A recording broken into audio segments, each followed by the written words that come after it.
Ça, c'est Paul. Mis à part quelques feux de signalisation grillés et des séries téléchargées illégalement de temps en temps, Paul est un honnête citoyen et considère, comme le veut la formule consacrée, qu'il n'a rien à cacher. Aussi, Paul ne s'est jamais vraiment intéressé à tous ces débats sur la surveillance orchestrée par la NSA ou la réforme du renseignement menée par le gouvernement français. Pourtant, même s'il ne s'en rend pas bien compte, sa vie entière tourne autour d'un mot qui revient souvent dans les débats actuels, métadonnées. Alors, que sont exactement ces métadonnées et en quoi révèlent-elles beaucoup sur chacun d'entre nous? Explication. Prenons l'exemple d'un email. La donnée, c'est le contenu de l'email, son message. Les métadonnées sont ce qui le caractérise, la date d'envoi, l'expéditeur, le destinataire, le lieu d'où il a été envoyé, son objet, etc. Surveiller les métadonnées de manière massive et sans discrimination, comme la NSA le fait et comme le gouvernement français voudrait le faire, ne permet donc pas d'accéder au contenu des messages. Alors, en quoi cela peut-il être un problème?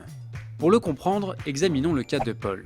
Et puisque c'est par là que nous avons commencé, regardons d'abord ce que nous indiquent les métadonnées de ses emails.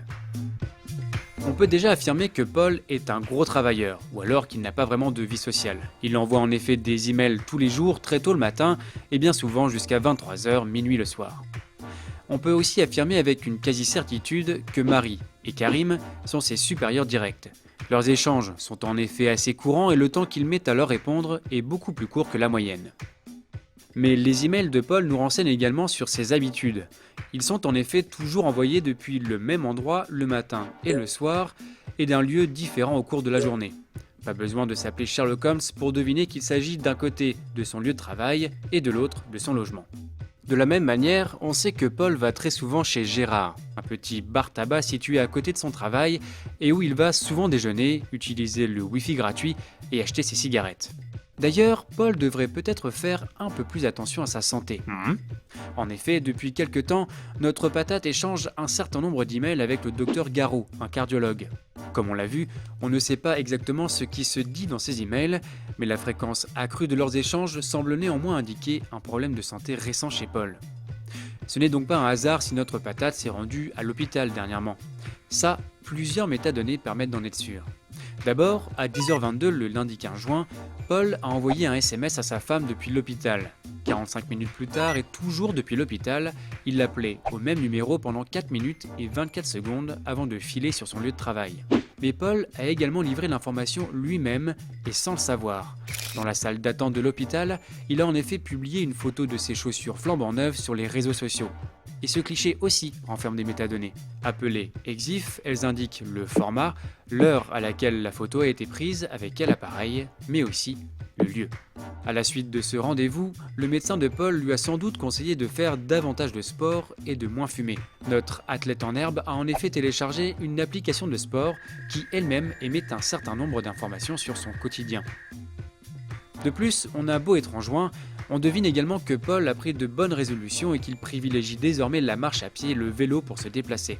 En effet, il ne compose quasiment plus le numéro de la compagnie de taxi qu'il utilisait jusqu'ici. Enfin, avec son adresse IP, c'est-à-dire l'identifiant de connexion de son ordinateur sur Internet, on se rend compte que Paul visite un bon nombre de pages sur les risques cardiaques et qu'il passe également du temps sur des sites de remise en forme. Bref, vous l'avez compris, en croisant quelques données en apparence anodines, on apprend donc énormément de choses sur les habitudes et sur la santé de Paul.